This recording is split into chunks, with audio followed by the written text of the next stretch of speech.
Moscow 5, and it's a 2-for-0 trade. Make that a 3-for-0 as Zedfreak chases in, comes in with the Culling Blade, and 3 heroes down, and a very, very nice smoke rotation there from the heroes on Complexity.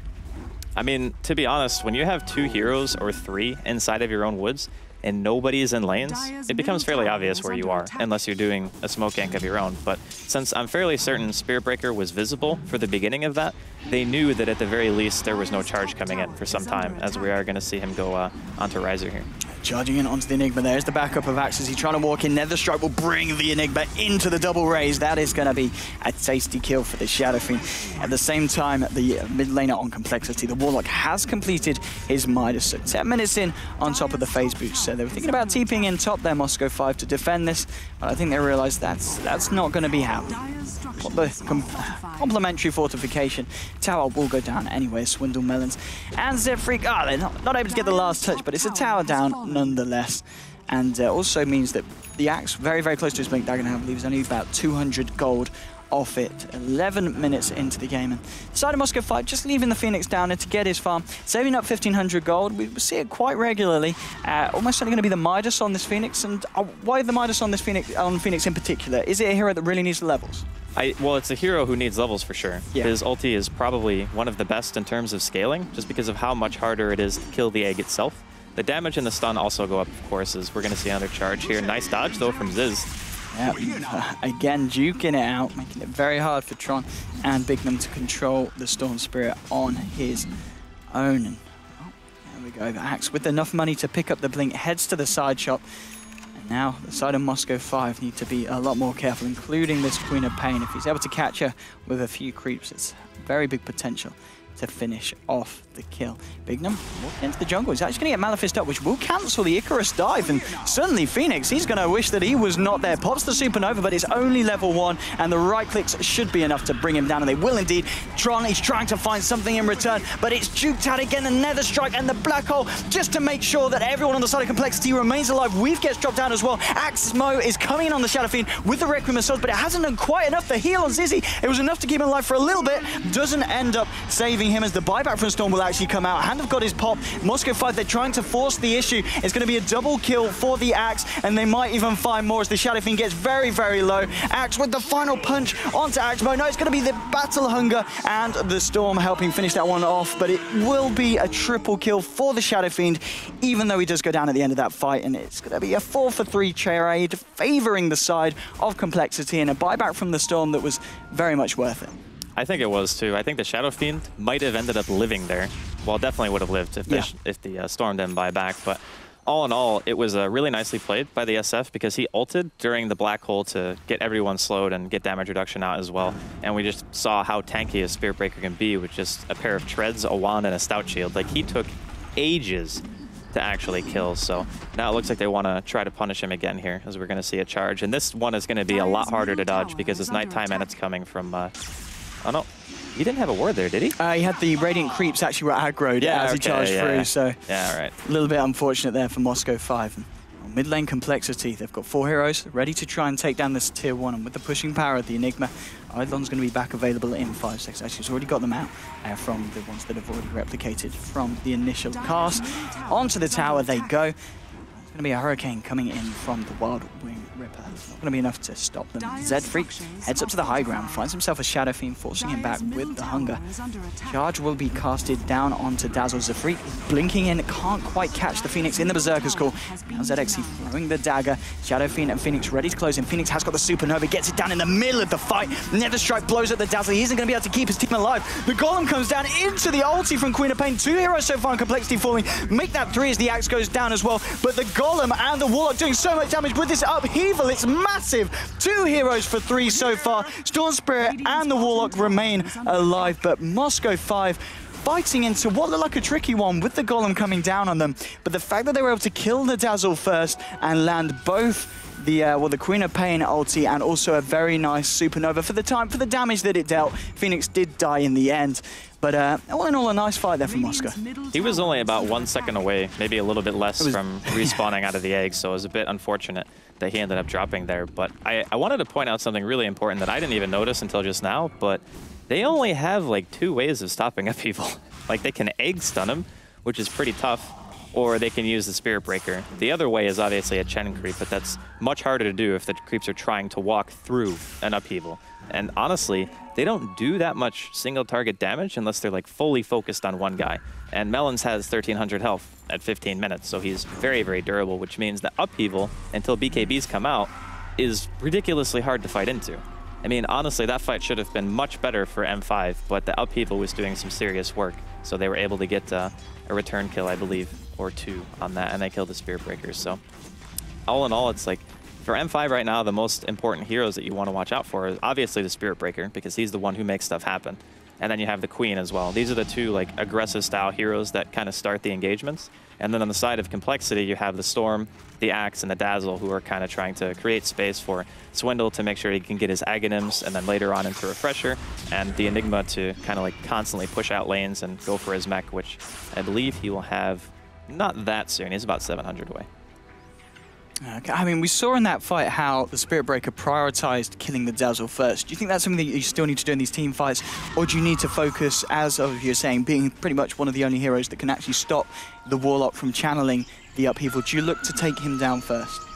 It's difficult to get to him. Yeah. Because you have to go into an Axe, you have to go into an Enigma, and there's an off chance that he gets graved when you commit to a hero who is already so tanky. So I feel as though the way that Complexity's draft plays, it's like, you're welcome to engage into us, because we have so many avenues of escape and just drawing out the team fight, or just dropping like a golem on you, or getting a good black hole, and then you have no way of stopping it. I mean, it's actually quite easy for them to play around their ultis, because there's so few methods of dealing with it. So I feel like M5 could be in a bit of trouble here. And you can see they're starting to take a little bit more of the map on the side of Complexity, as Zefrik is farming the enemy woods, and Riser's just pushing top lane, even though they only have 1 ward in the jungle.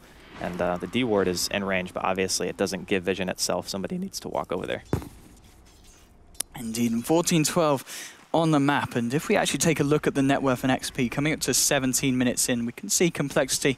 Indeed, they've had a pretty solid hold of this game. It's kind of gone up and down, but it's kind of averaging around that 3K mark, which it isn't a huge mark, but I think the thing to note is the fact that it's always been in their realm. We've never really seen Moscow 5 totally reclaim control of the game. Moscow 5 making 5 heroes down here to the push. Fortification will come out from the Radiant, but the tower very low will fall. And do Complexity want to try and fight this? They've got all the big ults, they've got the golems, they have got the black hole as well. Well, there's just 3 of them here at the time being. They haven't got the Storm Spirits back at base, and Enigma looking for a bit of split push action with the Eidolons. So perhaps, even though they're grouped together, just more on a kind of defensive standpoint rather than actively looking for a fight. And we see that now as they back up that. Now, actually, no, it's Enigma TPing in. They're just getting ready to go in themselves. Tron in the tree line, maybe looking for a charge. They will get vision now with the Shadow-Bladed Shadow Fiend. They know where the Axe is. Axe? Well, I think that's enough really to spook Moscow 5. They head out. There goes the charge as well. They don't want to fight into this. They realize that they've got the golems. They realize they've got the black hole, and it's probably the wisest decision there from Moscow 5. They had no need to fight. I feel like they need BKB on the Spirit Breaker, at least, before they can start doing something.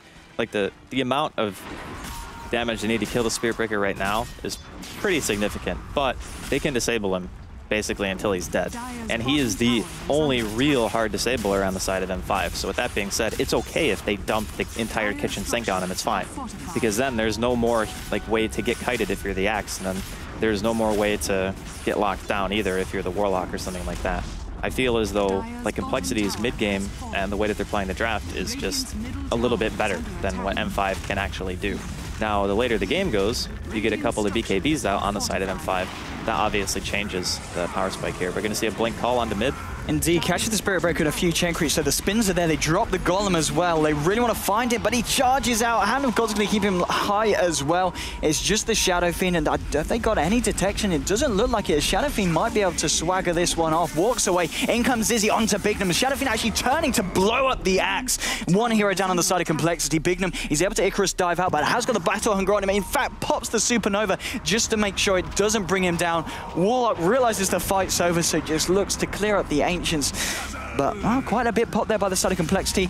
Only finding, well, they don't find anyone. They lose the Axe, and they might even lose more as both the Shadow Fiend and the Phoenix dive in, pick off the Dazzle. Blink from the Queen of Pain just in time, and needs to be a little bit careful here. He's going to be fine as the Phoenix urinates on him, and he is going to heal back up already. Wow, oh. Okay. A little bit playing with fire there. Like, please don't die that way. That would be like the worst. I think the first hit he didn't get a Flaming Fist, but the second one he did. So if it had been 2 in a row, it would have probably been a kill. I don't think he was paying attention at all, because I would have run from that. I don't know about you. Either way, they actually had an Ancient stack there for the Golems to kill, which at first I thought was going to be either for the Axe, but I guess if you want to go for a Refresher, that's a really good way of getting it, because Flaming Fist obviously goes through Magic Immunity, and it's an AoE. So you can easily farm stacks that way, but at the start, it seemed like M5 kind of got a better position in that fight because they forced Swindle to pop his ulti. They didn't get a kill from it directly, and they still lost Axe. So I was like, all right, that's actually a really nice trade because Chaotic Offering is like one of the longest cooldown abilities in the game. So getting that being used not to push and getting a kill out of it seemed nice, but he still ended up getting a return kill, and they get the Ancient stack on top of that, so it was still fine. Yeah, well, Queen of Pain closing in on the Orchid. Has got 2 of the Oblivion Staffs. Spirit Breaker, he's just about 1,000 away from the recipe for BKB. Well, the focus from Complexity now onto this Queen of Pain. Blink into call, zip in from Storm. There's the Culling Blade, a very, very easy pick off there for Complexity. And that is going to send the rest of Moscow 5 packing back to their side of the map. They're going to look for Roshan, and well, they're going to give it a shot. There was a ward here, so the side of Complexity are very aware that they did walk into that. So they're on the high ground. The upheaval. Look at that range. It's essentially global. And there's the weave onto them all. It's suddenly all in slow motion. Zizzy. They need to hurry though. They do. Supernova's been popped from the high ground. The Roshan's already down, and the Aegis as well does get taken by the Shadow Fiend. So even though I guess Complexity just didn't feel confident fighting. Well, they wanted to at least scare, and the biggest problem, I think, was Ziz didn't have any mana. Like, when he went in, he was at, like, 30–40% mana. That's not enough to fight with. Like, you need to be able to find your target and have enough mana to also get out. So unless you're full, there's no real engaging that far away. Plus, Riser doesn't have a blink, so the only thing they could have done is maybe, like, Riser walks down and drops a Midnight Pulse in the pit with the upheaval, and that would have done significant damage, because no one really can walk out of the upheaval yet, as not even the Spirit Breaker has its BKB. So I think, all in all, that was M5 getting very close to having a horrible thing happen, but they get out scotch-free. And plus, now the Shadow Fiend, BKB, Shadow Blade, Aegis on top of that, he is extremely scary right now. He is, and well, top lane Axe potentially needs to be a bit careful. There's a fair few heroes around on the side of Moscow 5. He's not scared of the Chen, but he will get spooked, backs away. Dazzle next to him. You're going to think about going back into the dire jungle here. It's be a very risky move as Moscow 5 with the Shadow Fiend and with the Chen and with, of course, this Spirit Breaker in lane, looking for that final bit of gold, as you were saying, towards the recipe. ZXC with a haste rune, see if you could get lucky in the jungle. I believe that's probably his completed Orchid now, coming out to him on the curry. And there's your BKB finished up by the Spirit Breaker as he TPs back to base to pick that one up. Talking about the Warlock with the Aghanims and on the way to refresh it, it is going to be fairly quick. I mean, with the Oblivion Staff, 1100 gold on top, he's going to get charged here by the Spirit Breaker, but I would be surprised if Moscow 5 commit to this, as there's not really anyone to join the SB in this attempt, and he will indeed cancel it and just look to farm up the middle lane. But with Chaotic Offering back offline, the Black Hole available as well still, this could be a very good time for Complexity to look to take a fight. And they've got 3 of them at top at the moment. Enigma is on his way to join them as well. And has anyone got a smoke on the side of Complexity? We're seeing the Dazzle carrying one. No. Don't have a smoke at the moment. So just maybe looking to take a fight head on if Moscow 5 decide to go aggressive on the Axe. So it looks like they are potentially going to try and bait with here in this situation, as both the Dazzle positioning themselves back, and yeah, they're baiting the wraparound. In they come with the smoke. They're going to spot the Dazzle first, gets Orchided up, charges well. They want to try and bring him down. It's a fairly easy kill, as he's not going to be able to sit himself with the team, but there's the Black Hole. They're trying to turn it around with the Chaotic Offering. Supernova will come down. It's doing a fair bit of damage to the Radiant. Axe, he's popped his BKB. Axe was in the Shadow Fiend, of course, and blows 3 of them up. They've only lost 1 on the side of Moscow 5, and they continue continue to go for more onto the Storm Spirit. Warlock with the Shadow Word will be able to survive for a little bit, trying to turn around, stop this Shadow Fiend from chasing him down. I don't know if the SF is going to commit here. Oh, the Golem is chasing him down, getting those flaming fists in, and there comes the second one, but whoa, a couple of raises, and certainly Swindle Melons maybe bits off a little bit more than he could chew, and a Space Cow to the face will indeed confirm that. 5 heroes down on Complexity. M5, they only lose the Queen of Pain. And again, that was a team fight where, I mean, Cole, they got off the black hole. They got off, I mean, we're going to see it again here. But Draskell, talk us through, when did it go wrong? So the thing that went wrong is that Melons wasn't here until now. Like, he teleported, I think, to the tier 2 or was just walking in the area. Yeah. And even though they didn't have anything to interrupt Black Hole, when they have Black Hole down, there was BKB on the Spirit Breaker, so there's no damage output. Ziz goes in, but he has no Orchids, so he has no real damage at this particular point in time. He's relying solely on Remnant damage and being able to ball in and kill people that way. But yeah. he just... The entire side of M5 is very tanky, and there's no weave that fight either because the Dazzle was the one who got caught out. Yes. So you have no minus armor. Your call from Zfreak was actually pretty decent. You caught the Spirit Breaker who was in BKB with the hole, but your team is primarily comprised of magic damage right now, and 10-second BKBs kind of hurt that a lot. So when these heroes like Shadow Fiend and Spirit Breaker start getting magic immunity, your teamfight presence kind of drops off pretty significantly. It must feel a little bit scary for Complexity in the sense that, I mean, that was a team fight that they kind of knew was going to happen. We saw them baiting out the interaction from Moscow 5. Dazzle, you know, did pop and reveal them from the smoke. Oh, charge, they're thinking about on Zfreak, but again, trying to just get himself into lane. 16 to 19, and as we saw just now, Weppers was showing us, the graphs have taken a big swing. Pretty much straight away from Complexity, the 3 or so K, up to the 4K. In terms of XP as well, it's a very similar story. And, well, I mean, we were talking about Moscow 5 going aggressive earlier, and they didn't really do that necessarily. Complexity were having the stronger and more stable early game. But after a fight like that, do you think, can Complexity still come on top in a team fight? Oh, definitely. Yeah. When you have Black Hole and Chaotic Offering, you can never count a team like that out. Like, their team fight utility is off the charts. But if that Dazzle gets caught like that, you don't have Grave, which is an amazing utility for those kind of fights, because it means that, say you save the Axe for an extra 5 seconds, that's huge. Maybe he gets an extra call off. You know, the Black Hole from Riser was still decent, but there was no damage. That was the biggest problem, is no weave. They have no physical damage output on their team whatsoever, and those were freshly purchased BKBs. So that's the biggest thing. And Queen got her Orchid right before that team fight started. Yep. So they get 2 BKBs and Orchid, smoke, immediately take a team fight. Doesn't matter how many ultis you have if you're out of position at the start, which unfortunately for Complexity was the case. And the timing was very, very good from Moscow 5 in terms of picking that fight. Complexity now, 5 heroes in the mid lane. Warlock after that, how is he doing on the road? He's just needing that recipe, so he will have it fairly shortly. Looking at the item correction also of, what was the chain got? He finished the mech 1,000 gold on top, and as we can see beautifully, thank you, Weppers. The entire items, they're being compromised from the rest of both teams. And on 19 minutes, 19 against 16, 28 minutes in, Complexity looking to push the top lane. M5 in return, they want to try and take the tier 2 here on the bottom. They have got a lot of damage. Spirit Breaker beginning to charge in on the mid lane. Oh, there's going to be a little bit of a pause. They've got the Phoenix there as well to help the Spirit Breaker. Do you think Phoenix and Spirit Breaker can kill this guy on their own? I believe they can. Yeah. I mean, if you get stun locked, there's not really much you can do. So you're going to need a few bashes, most likely, to be able to take him out here. But the other option is his team come to him, but they're all top, and there's no tier 1. So that means that if this charge goes through, and there's even +1 to this gank, I believe he will in fact die, unless he gets really lucky with RNG. But to be honest, I expect the Spirit Breaker to hold his ulti, just for that reason. Because he knows that after the charge, he only has 1 guaranteed stun. So there's no real reason to ult him straight up away if you know there's no help coming. And they have a ward on the high ground near the Ancients, so they would be able to see any rotation before it happened. So should be a kill, in my opinion. Okay, and it's going to be a fairly nice kill in the sense he's very close to picking up the recipe. If you, yeah, he's only 350 gold away. So it's going to be a little bit painful for the Warlock in that time. It will slow him down certainly a bit.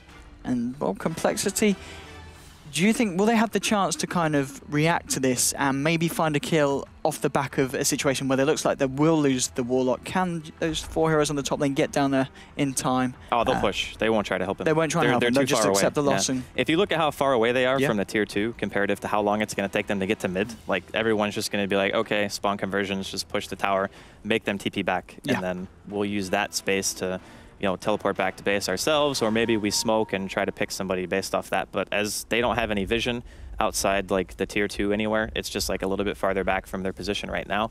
I feel as though the easiest call to make is we push after Melons gets ganked, and then we back.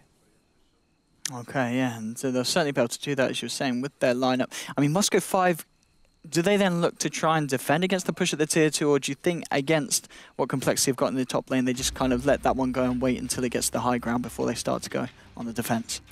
I think as far as Complexity goes, their high ground defense is superb. Yeah. Like that's the best thing they have going for them. And if Melons is able to secure Refresher before they break base, it will still be a hard-fought battle, I think, for M5 to round out the game. But it's also important to remember that these heroes like Queen and Spirit Breaker and Shadow Fiend, they all have semi-carry potential, right? Like they all scale very well as the game goes on, assuming you can actually get some items. Spirit Breaker probably the least scary as an ultra late game hero, but Complexity only really has a Storm, and then an Axe, I guess, can kind of be construed as one of those carry heroes. Golems past like 50 minutes, not really that scary. Like everyone's super tanky, everyone has lifesteal, you can just punch them and they die. At that point, you're essentially relying on either a big call or a black hole with like an Aghanims and a Midnight Pulse to be able to deal a huge amount of damage. And even that puts a lot of pressure on Riser to be like, you need to be in a good spot every single fight.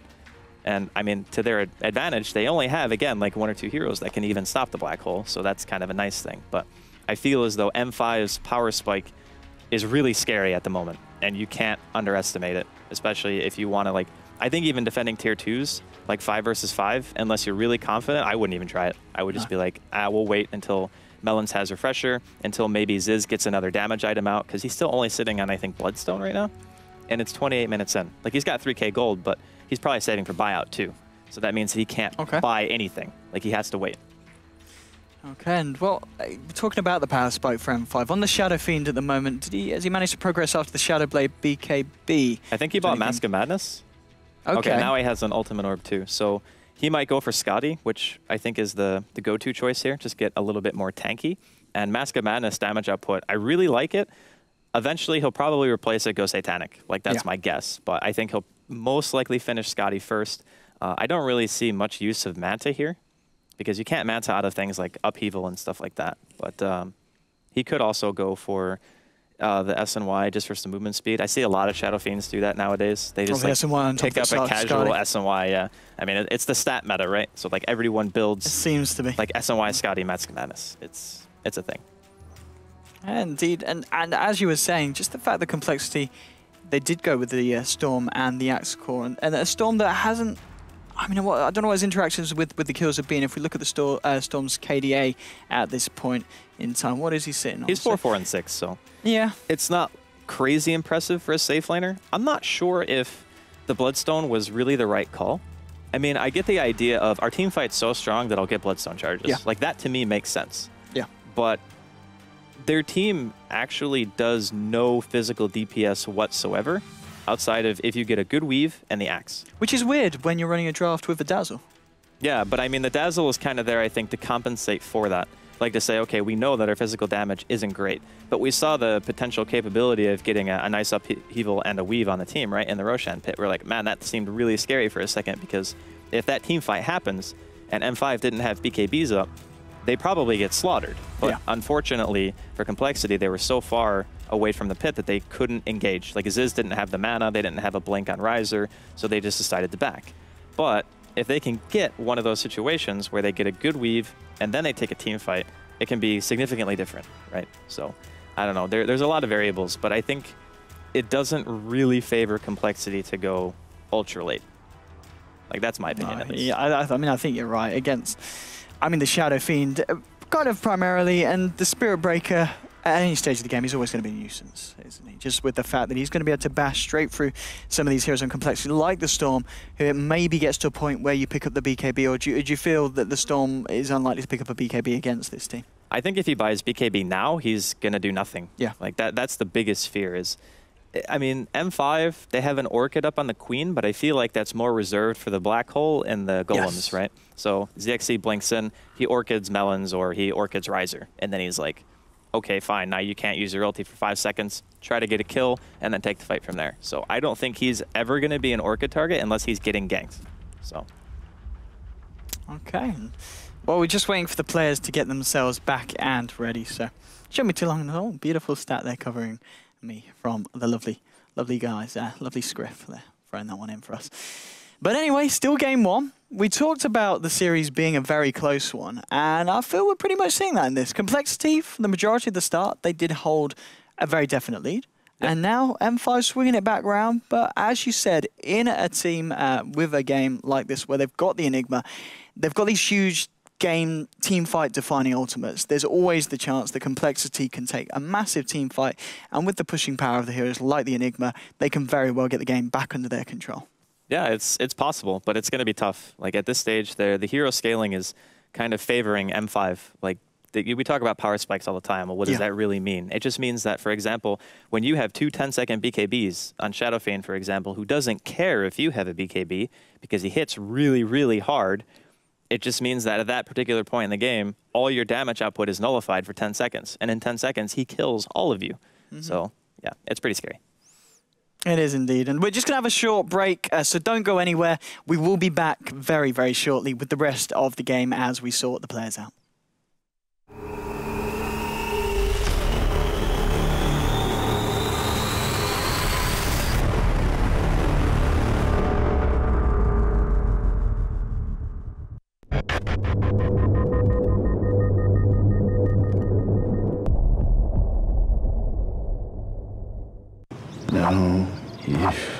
Ooh. Hey birds, when it comes to romance, successful wooing relies on perfect timing. See? So when you need to be quick, forget about slapping your big sausage thumbs around. My T100 is a tablet and a laptop, optimized for romance. Oh, just the way the ladies like it. It's a laptop. It's a tablet. The Asus Transformer Book T100.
Right, we're back, but don't look at us. Look at this. Get ourselves in game because Moscow 5, they've got Chomi back in to replace the unfortunate DC they were having. They're pushing the bottom lane on the top. There's a bit of a fight kicking off between the Spirit Breaker, the Storm, and the Dazzle. The Dazzle will be the first to fall, and the Storm zipping around will end up just TPing away the charge, not connecting in time. So, well, just one hero down on the side of Complexity on the top lane, and Warlock with the Golems looks like he was successfully able to defend the base, and we are just going to have another little pause, and it's alright, no panicking, no DCs, they're just fixing some binds, so it should be a very, very, very quick pause. But we're back, Driscoll. Yeah. 20 to 16. They go for a little bit of a base push there. The Golems are used as a defensive mechanism, and to be fair, with the refresher now complete, it's not the worst thing to be, well, actually, say complete, it's not on him yet, but it is on the courier. It's not the worst thing to have to do, really, to keep your base intact. Yeah, that's fine. I mean, they have a walking courier, what? Okay. Okay, de-evolution I mean, that's a 200 gold loss. It's not great. But, all right, they upgraded it. I mean, yeah, okay, that's annoying, but being realistic, that doesn't really matter that much. The 200 gold swing. It's 4 CS difference, so I think it's manageable. But yeah, like you said, refresher now up on Melons, which is pretty big, but now he has to wait a minute and a half more or less for his ulti to actually be off cooldown. So you wanna have the double base, right? Like you don't ever want to have to drop one base if you have two. So I think that's probably going to be the next point of contention. And I can't see the Roche timer, so I'm not really sure when it's going to be up. But I'm assuming that the next fight is probably going to be around there, as both teams are kind of positioning in a way that leads me to believe that they want map control. Like, you don't walk towards the river and things like that, unless you want bounty runes, of course. But I think the most important thing is not giving M5 the opportunity to get their Shadow Fiend with another Aegis. Like, that would, I think, be too much for them to deal with right now. Alex going to get himself a very tasty Ancient stack here. Sitting on a fair bit of gold now on top of the Blade Mail and the Blink Dagger. 2.5k in. What kind of options could he be looking at? Well, at this stage, I think you kind of just want, like, maybe even BKB if you're him.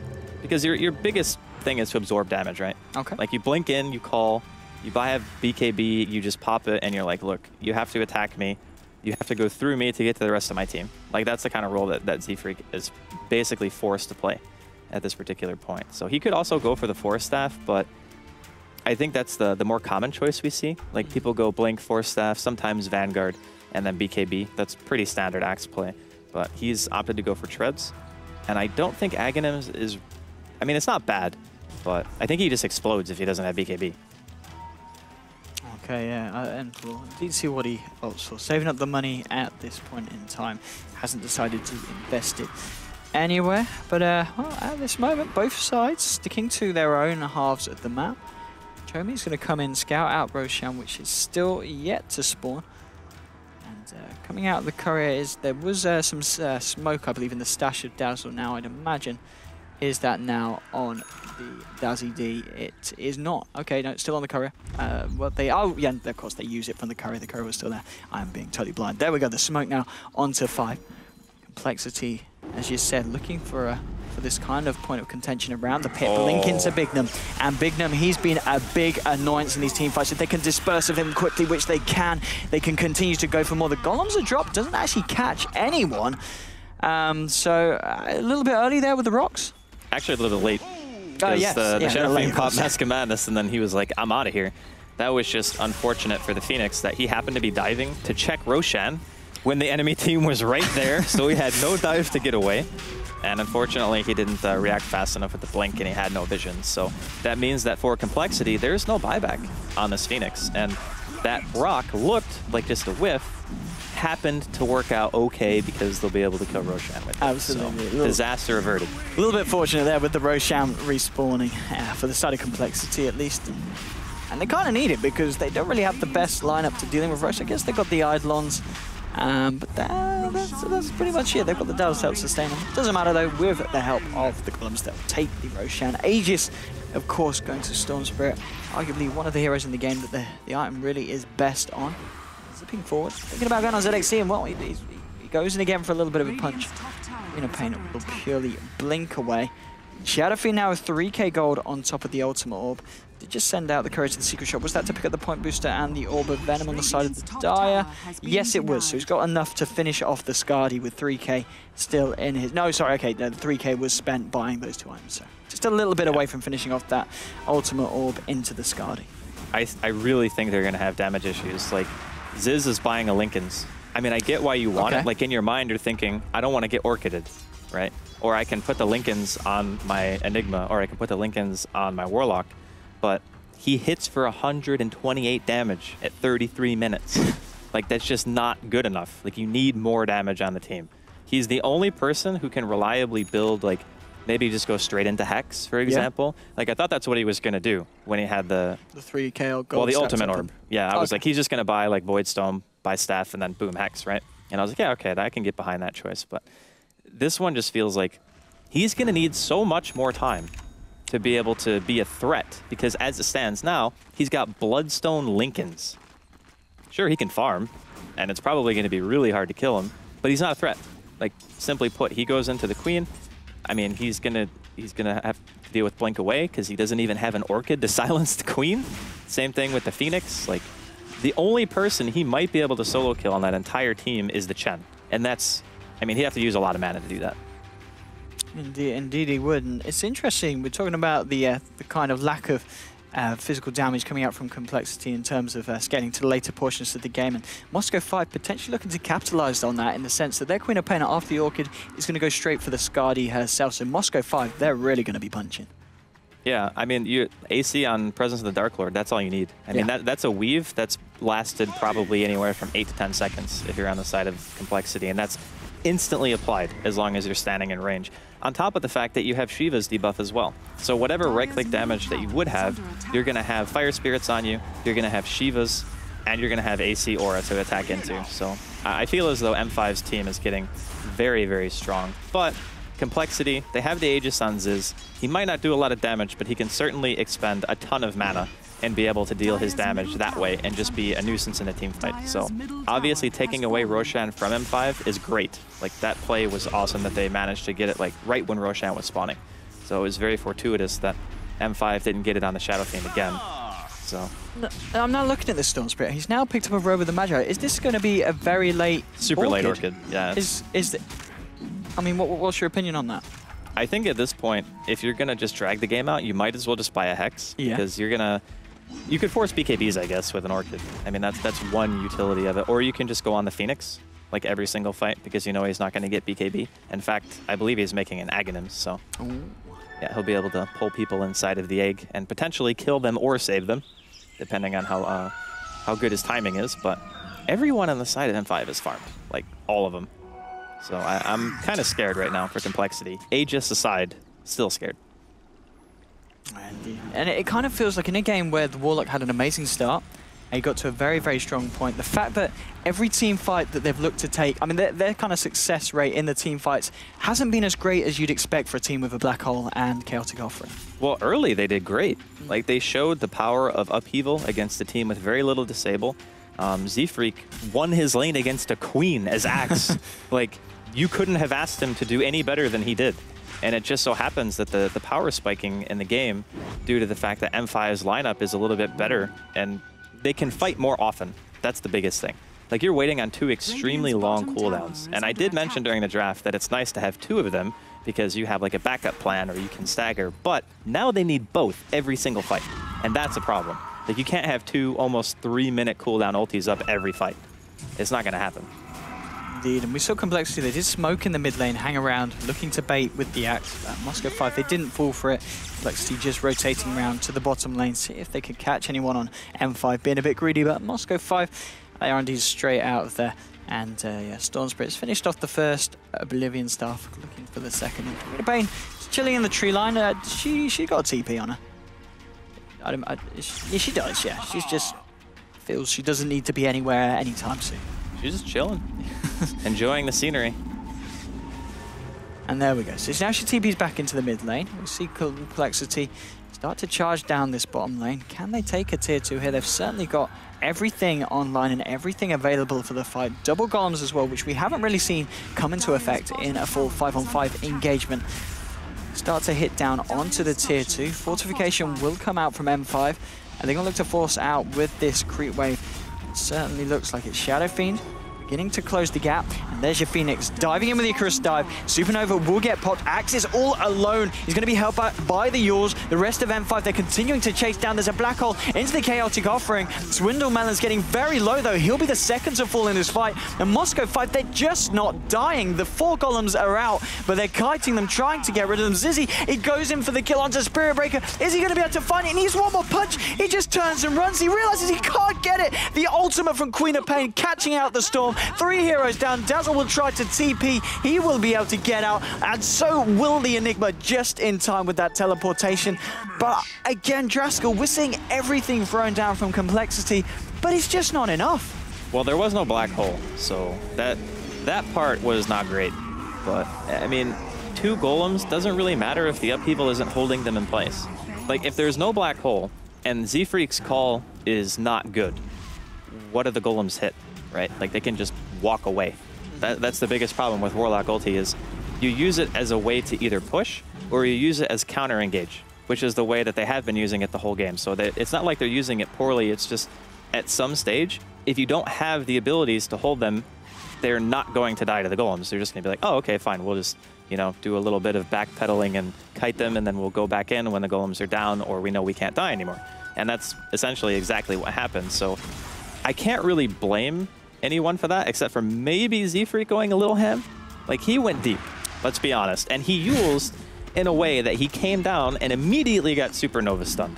So he couldn't even do anything else. Like, he couldn't blade mail, he couldn't do anything. Yeah, so what he has maybe suggested that if he'd waited a little bit longer before using the Yules, so he avoided the stun, he could have maybe contributed a little bit that would have bought his the rest of his team a little bit of space to try and fight back. But even so, Moscow 5 with a very, very definitive lead. And I mean, so the Yules picked up on the Axes. We obviously saw, he's had it for a while now. What is the idea behind that Yules pick? Is it so you can avoid such things as the Supernova stun? I think it's a cheap BKB for the Axe. Like, I don't think he would really get Orchid used on him that much, but it is nice to be able to get rid of it if it does happen, or if you go in and you blink call and you realize you're going to take a ton of damage. You can also use it to dodge things like Shadow Fiend Requiem, or just stop the Spirit Breaker from charging somebody. You know, there are utilities to it, and it's not a bad item. I just feel like that was a perfect showcase of why he needs BKB. Because he went in, there was Supernova, he took a ton of damage, he got stunned, and then, you know, it wasn't great after that. But the other thing, too, that's important to note is a lot of people say that Chen falls off in the late game. Yeah. But the reality is, Chen is a hero who does not have high farm priority. So to say that he falls off is obvious. He doesn't get that many items. But the Warlock falls off, and the Axe falls off, and the Enigma is not going to be able to get easy ultis pushing up into the base. So you have 3 heroes who had farm priority who will fall off. So that kind of, it leads into this, okay, well, is a late game better than M5s? In my opinion, it's not. Like, they're not going to get an opportunity to get the perfect team fight. The best way I think the Complexity could fight it is bait their Storm. Like, have the Storm go in really hard, make them attack the Storm, then you counter-initiate with an Axe Call and maybe a Warlock Chaotic Offering. Like, otherwise, M5 are never going to get out of position enough to be able to kill them. Well, M5, with their positioning, they position themselves straight into the pit, onto Roshan. They're going to be able to take this one fairly quickly. Some big items were coming out there. Storm Spirit, it is a 42-minute Orchid, not the quickest Orchid in the world. Interesting enough, we see Chen as well going for the Axe and has now completed it. So that well, the global heal every 30 seconds is not something that we see a lot. And as you were saying, a Chen who hasn't had farm priority, but the fact he's been involved in, I believe he's had about 14 assists, he's been making a lot of action happen around the map, and he's been rewarded with the old blue staff. Yeah, I mean, even small things like that make a huge difference, because that means that Slander can put his creeps in side lanes and heal them basically every single creep wave to keep a constant push. And we're going to see Spirit Breaker initiate here on Z-Freak. Yeah, straight in with the charge, following it by the Nether Strike. There's going to be the first Chaotic Offering, and we have the Storm pulling the Phoenix into the Black Hole. They've caught 3 in this one. Very nice Black Hole from Ryzer, but it's just not enough. No one's died yet on M5. They pop down the Supernova. They do lose the Spirit Breaker, but at the same time, Complexity, they lose the Axe. And Bignum, he's able to get the full duration and pops the stun as well afterwards. Swindle Melons trying to walk away. He gets Shallow Graved up. Is he going to be able to live in this? There's been a buyback from the Spirit Breaker who wants to rejoin the fight. Phoenix will eventually go down. 2 heroes dead on the side of Complexity. They might lose more, but the Malefice will be there to cancel the charge. Chomi, he's found Riser, chases this one down with Malefice already used. This should be a fairly easy kill, but no, the shallow grave into TP means the Enigma will get away. Bash onto the Dazzle, though. Dazzle will go down. It's a monster kill streak for Complexity. The zip-in note from Zizzy. He wants to find Chomi. Can he do it? Oh, there was nearly a potential bash opportunity there from the Spirit Breaker. They do take the golems down, but well, 3 heroes down on the side of Complexity. I believe it was just 2 at the end with the Spirit Breaker buying back on the side of M5, but well, we did indeed see the global Chen heal that was on that very low cooldown really come into play there, because that fight went on for a good minute or so.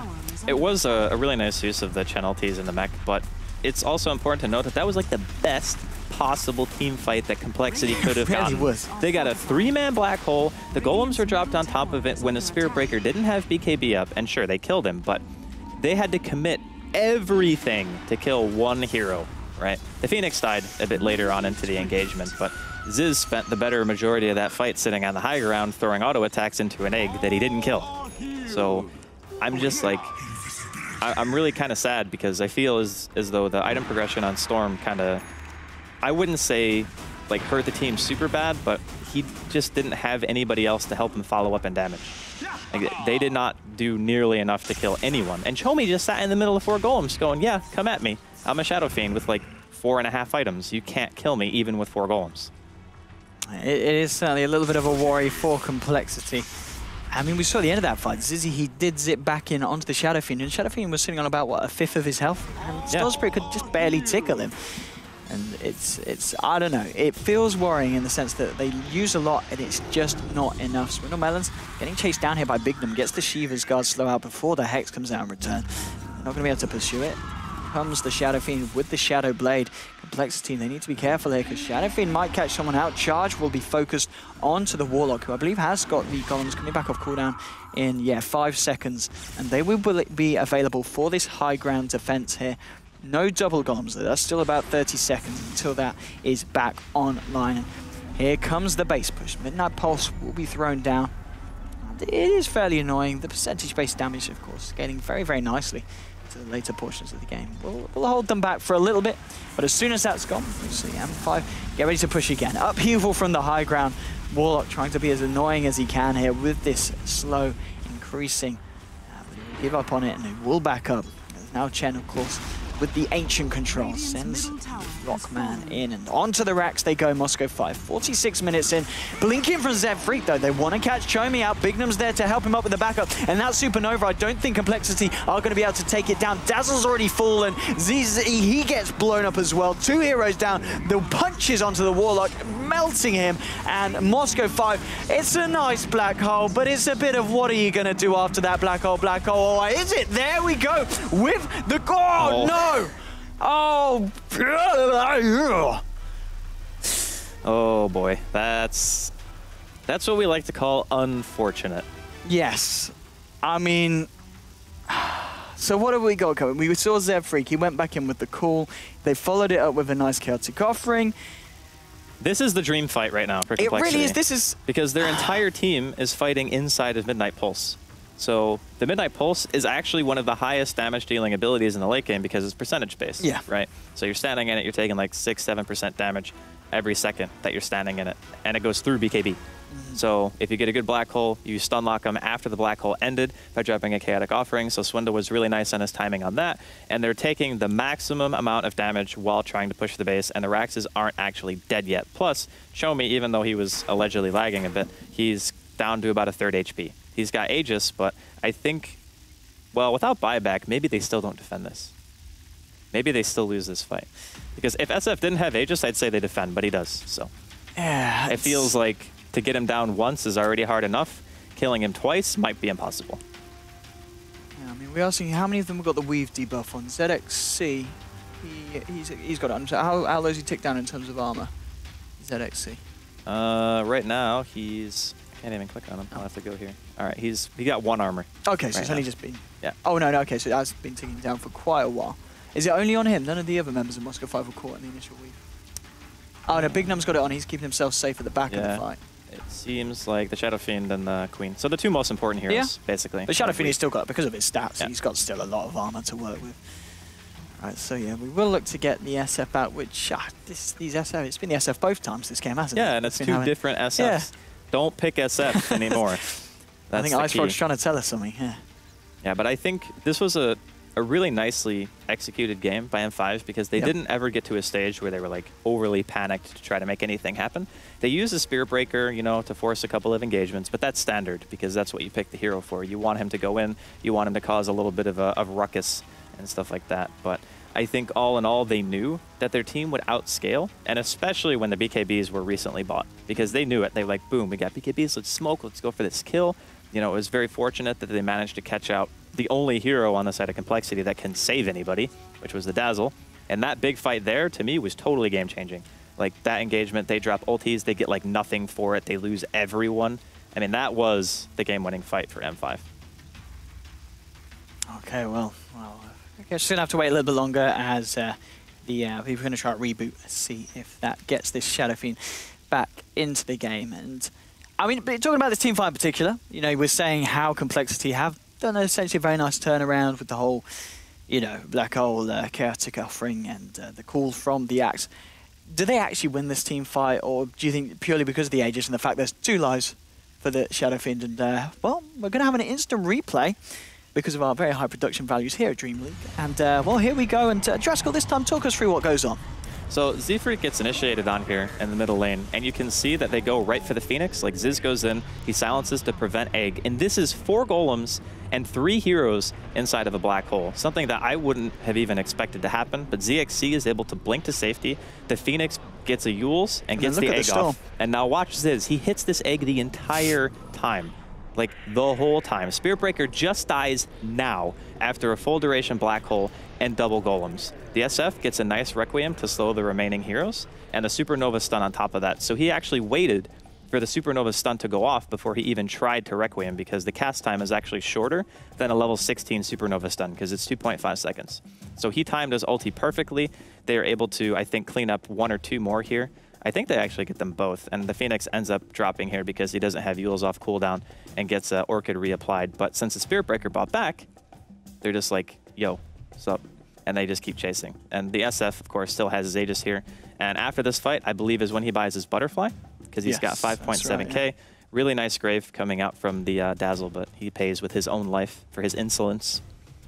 He does. I mean, he saves the thing, but then, as we said, that was what we're talking about. Zipping straight in onto Chomi with a fifth of his HP, and he's back out when he realizes straight away there's nothing he can do. I mean, do you feel a lot of this is down to the Storms building the safe lane? How would you have changed it up? Would you have felt that the Bloodstone first item isn't necessarily what you should always be going for in that safe lane?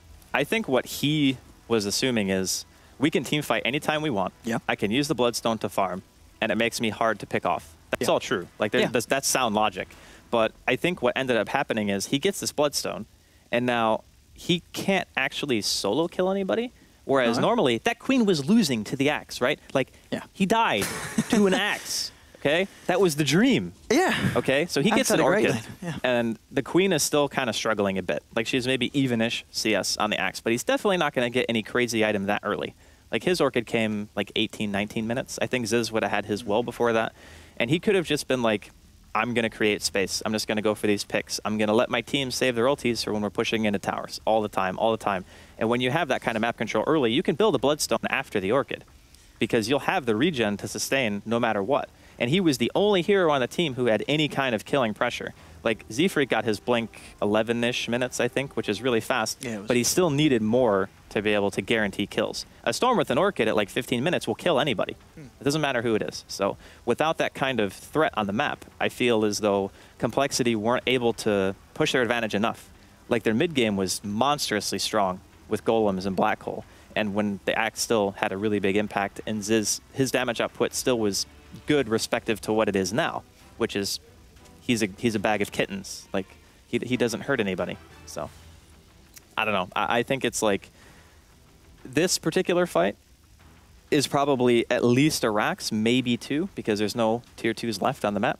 And the Shadow Fiend is going to respawn. And this is already with 2 heroes who don't have buyback. So the Dazzle and the Storm are both dead.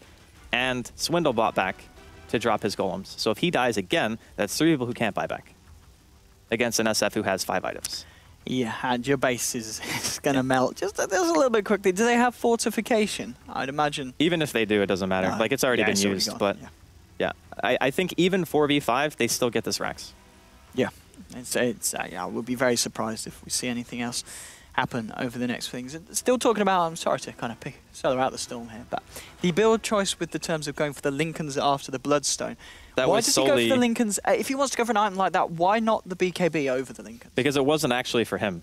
It was for his team. It's for his Enigma and his Warlock. Like, they were using it and they were pushing bottom, but here we go. Looks like they were going to hop back into the game. We are back in, and as anticipated, there's going to be a second hero going down on top of the 2 already on Complexity. They find the Spirit Breaker and the Queen of Pain in return with the Golems.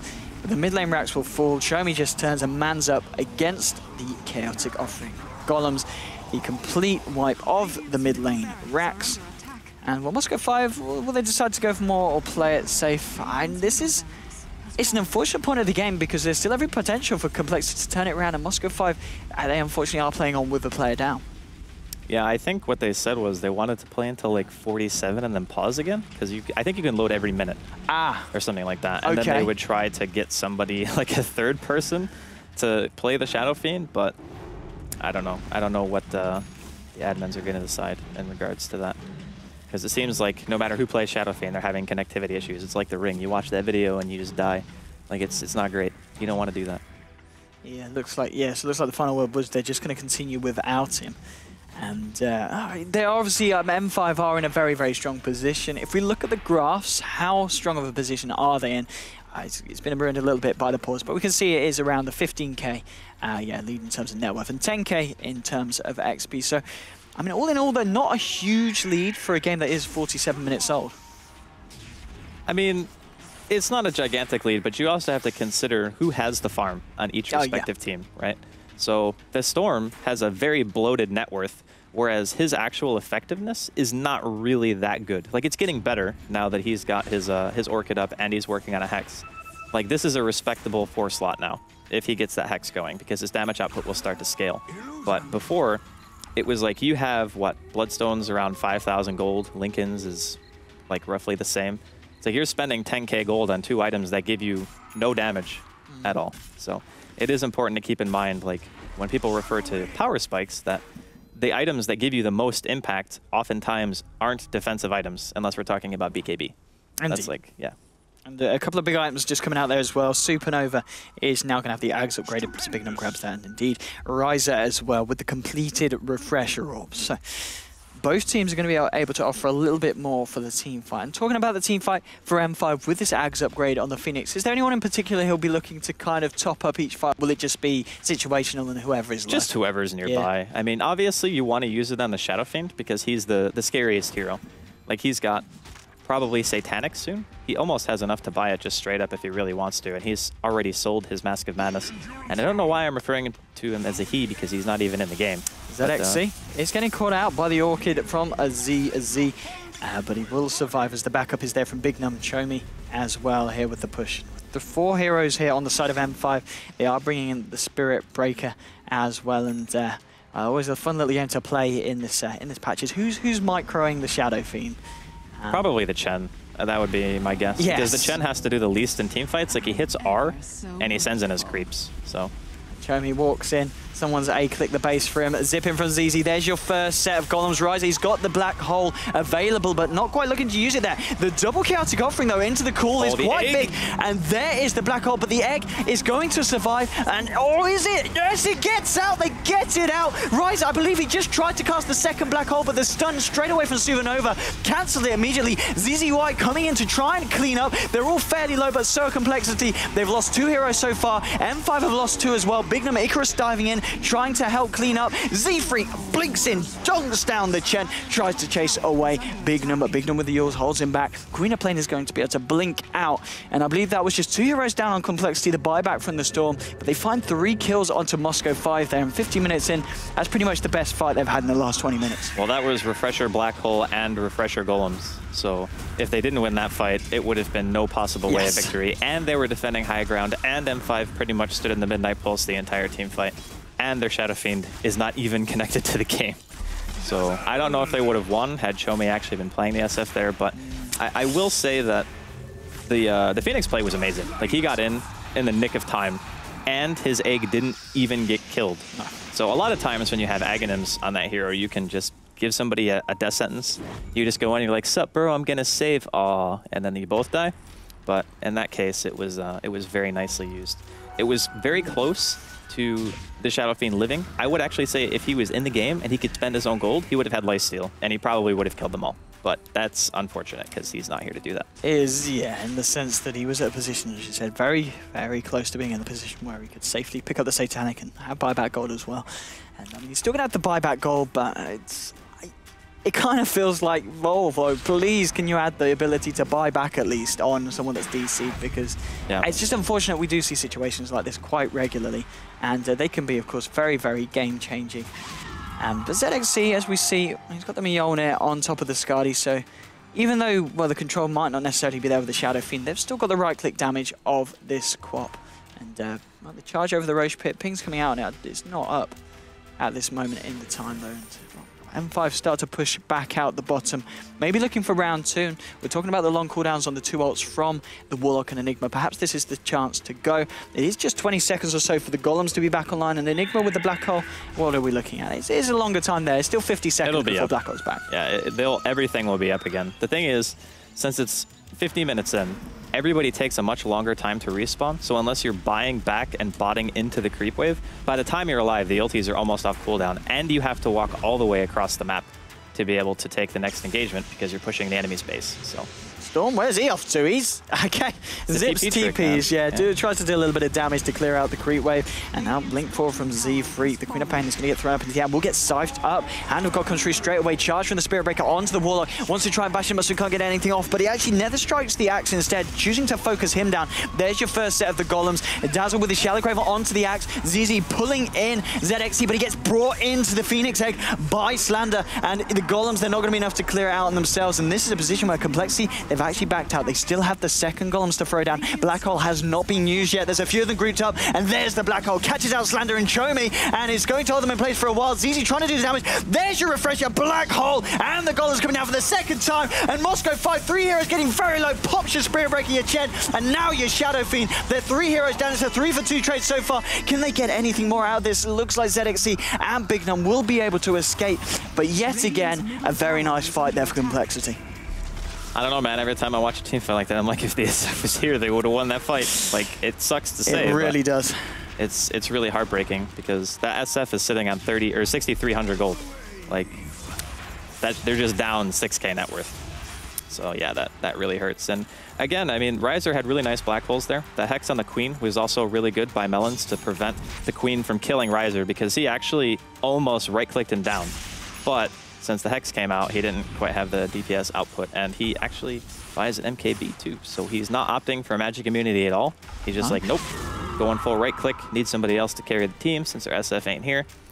And I think it's going to be majorly up to him. And there's no BKB. This could be a kill. There's a Hex too. Zipping straight in, and with the timing of the Hex of the Orchid stacking up very nicely. That is a dead Queen of Pain, 425 gold going the way of the Storm Spirit. And now with 4 heroes down on the map, Roshan back up. Complexity will look to take that, and I don't think Moscow 5 are going to be in a position to contest it.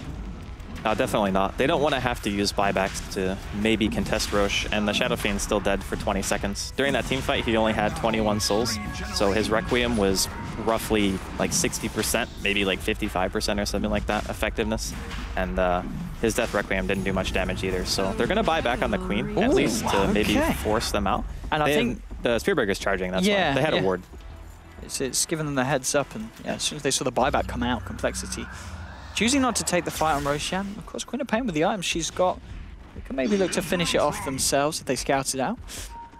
Got 4 heroes here. Shadow Fiend back up is waltzing his way towards the Roche Pit. And Complexity, Are they ready to fight? I mean, they haven't got the golems and they haven't got the black hole. Weave will come down onto the Quap and the Spirit Breaker. Complexity are smoked up at the moment. There's your zip in, looking for the steal. He won't find it. M5 get the kill on Roshan as well. So Storm Spirit trying to look for the plays there, doesn't quite find them. Oh, ZXC trying to look to find something. Dazzle gets blown up. Charge onto Swindle Melons. Nether Strike cancels the TP. 2 heroes down on the side of Complexity. M5 with the Roche kill and the Aegis. Complexity though, the Warlock and the Dazzle, they do both have buyback. Yeah, it's expected to have bio this game. I'm sure M5 fully expect that both of those heroes are going to be coming out, but this is a free range Rex, and they're dealing a lot of damage. Melons is holding on to his buyout, probably because Riser doesn't have Black Hole yet. Blinking onto ZXC, catching him out with the cool Hand of God, going to top him up a little bit for the time being. ZY gets the Hex onto Big Number. Chaotic Offering coming down, catches out a few of M5, but it doesn't seem to be enough on its own. Storm Spirit goes back to base. Tron is going to get Berserker called by the Axe. Blinking from ZXC, and there's your Supernova as well, trying to force Complexity back. Your second Golems come down. Tron, he's getting held down and does get blown up. One hero down on the side of Moscow 5. ZY gets silenced up. He'll go down. Black Hole only catching Chomi, but with the Golems, with their Flaming Fist, will it be enough to bring him down? Refresher, he has got the second Black Hole, but doesn't look to try and throw it down yet. ZXC forcing back the Warlock. Axe will come back into the fight, catch out the Quap. There is your dunk. The Quap does have the Aegis, so we'll be back for round 2, and it's a 3 versus 4 affair at this moment in time. Gets Yulzed up, but the silence straight away is going to stop the call. ZXC will be able to back out, finds the Rags, and now maybe look for more Black Hole onto 3. They've still got some of the Golems left, and the big zip, they're doing a lot of damage to the side of Moscow 5. 3 heroes drop. Tron is going to drop as well, and he did buy back for that. 4 heroes down. Big Num to fall as well. It's a full team wipe going the way of Complexity. M5, they've only got the buybacks on the Phoenix, the Chen, and this Shadow Fiend who can't spend his gold. Yeah, that was a sick Black Hole from Riser. Like, he saw the Spirit Breaker charging in, so he blinks and turns the Black Hole so that it will be on the between him and the Spirit Breaker, obviously, because he would have got charged otherwise, and that would have been just game over right there. Now, granted, they had to use a ton to defend their base there. That just shows how weak their team is when they don't have everything up at the same time. Yeah. You saw the staggered chaotic offerings. Like, the first one just got auto-attacked down, and then the next one, like, it was dropped when they were base diving, which is a little bit of a mistake by M5. But, I mean, it's kind of frustrating to watch, though, because all these team fights, M5 it's only so hard for them because they're down a player. Like, and even in that situation, they win the fight and they still get the racks. Yeah. Now, they might have to buy out here because everyone on the side of Complexity is buying bots, and with a DD, they could be getting counter-racks here. Yeah, they're going straight for the mid-racks. They're going to get it. The Shadow Fiend will be back up alongside the Chen, and we are going to have a pause. So we're 58 minutes in. I think they were asking for a reload. Okay, so the word is being dropped, and I mean, you have to give fair play to admins to sticking to the rule book. You know, no exception. So we are going to have to play on, even though it is very, very unfortunate for Moscow 5. They have lost the middle racks. Top racks are looking in a bit of a rocky situation, as well as they will fall. And the Queen of Pain is going to be back on the playing field alongside the Phoenix. They've still got a bit of time before Spirit Breakers back up, but both teams now at a stage where 2 sets of racks are down. And have you got anything to say, Jurassic? I mean, it's just crappy for M5. It really is. There's nothing else to really add. I mean, he's being used right now as like a golem killing bot. So like, he walks in and he just auto attacks the golems and then they let him die. Like, that's basically all he can do. Yeah. If they had left any lifesteal item on him, I think they would have won the game already. But he didn't have a chance to spend it before ADC'd, and we're already well out of pause time, and we even reloaded once. So, I mean, Complexity has been more than patient. Yeah. But I just think it's not a great situation no matter what. It really isn't, and I mean, M5, the fact that the game didn't end there, they do still have a chance, but it is just going to be very, very hard for them in the 39-34. Complexity certainly closed the gap after those last few team fights. And looking at the net worth graph, how have we seen that actually change in relation? We're seeing it close back in towards even as they do head back, in terms of XP at least, into the realms of Complexity. It's still about 5k that Complexity need to close to get themselves back onto their half of the graph. Well, we're 1 hour into the game. All heroes back online. M5 are pushing out that top lane. If they can find Mega Creeps, well, I was saying it's going to be hard for Complexity to defend, but I mean, they've got heroes like an Axe, and their wave clear is fairly good, would you say, or do you think Mega Creeps are going to be very hard for this lineup to deal with? Oh, Mega Creeps are a disaster. Like, you have a Warlock on your team and a Dazzle, and Enigma's like an okay pusher, but really the only ones who deal with them quickly are the Storm and the Axe. Like, those are the two heroes that can de-push a bit, and the Axe has to take damage in order for him to push. So it's like, by the time you get to the enemy base, you're like, guys, I get like 20% health because I've been pushing into Megas. It's obviously very, very hard to win in that situation. So I think that Complexity needs to take a team fight with everything up. And I think the positioning here, I would prefer, well, I don't know actually, is defending better than pushing here? I don't know. I mean, they could have gone for a push. I guess they kind of know that with the double ultimates, it's very possible for them to take a team fight, find these kills. Yeah, this is the safer choice, like, if anything, because you have everything up and you're defending high ground, so, yeah. Linked call onto Chomi. There's going to be the follow-up from them as they get the black hole onto 4 with the golems as well. Dropping the second set. They've lost the Shadow Fiend. They've lost the Phoenix. There's your second black hole. They find the Spirit Breaker as well as the Chen. And zipping in to clean up ZXC as well. It's a full team wipe against Moscow 5. Yeah, they just called GG. GG is called. It is a very unfortunate turn of situations, and at this point, I think there's nothing else to do apart from just head into the next game and hope something like this doesn't happen again. Yeah, I mean, it sucks. What else can you say? But, I mean, these problems have been around for ages. Yeah. Especially, like, anytime you have a DC, like we remade the game once, then the second player who's playing the Shadow Fiend DC'd. So it's like, how far do we go? How many times do we remake? I mean, this game was an hour playtime. Probably took us almost 2 hours to play the whole thing. Yes. So from a standpoint of like everybody watching at home and even the players inside of the game, it's got to be somewhat draining to go through this kind of experience. Where you're like, okay, well, we just spent 2 hours playing a Dota game that only lasted 1 hour. Wasn't great. It wasn't great. I mean, hats off to Complexity. They did get some nice team fights out, and it was impressive to see them win with a draft that was a little bit unorthodox, you know, throwing in a Warlock, a hero that we don't see every game at the moment in the meta. Yeah. But there's nothing more to be said, as you said. It's very unfortunate for M5, but it is a best of 3. Yep. They've got another 2 games to prove themselves, and if Moscow 5 do play as well as they were when they had the full 5-man, I think they have got every chance at taking definitely another game and really giving Complexity a run for their money. Yeah, without a doubt. I mean, in my opinion, they should have won that game. Like, to anybody who says they should not have won is like crazy. So, I don't know. Well, we'll see if anyone over on our panel is crazy indeed, as we were going to be passing back off from me, OD Pixel and Draskell, over to our beautiful ladies and gentlemen over on the other side. Yes, after a little bit of a break. So don't go anywhere. You'll see some more of us beautiful lads and ladies here at DreamLeague in a second.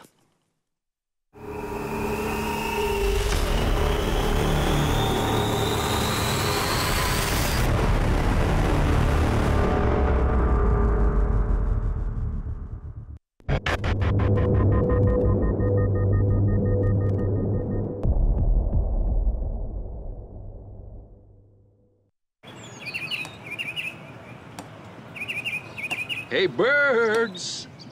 I'm Edward, and I'm a tufted titmouse. I'm a pretty standard bird. Decent flyer, okay at nests. But my forte, a little thing called productivity. Look, I get it. We all have to work, tick things off the list. Emails, notes, presentations, expenses. But come on, man. I mean, you have to make time for the finer things in life. You're all stressing out about what you have to do next because you can't do it now. Progress isn't made by early birds, you know? It's made by modern birds, like me. As for the rest of you, you're just making things difficult for yourselves. Always hunting for a recharge. Glued to your tiny screens, giving yourself a migraine while you try to write a novel with your thumbs? You birds are so old school. As for me, I got time on my side.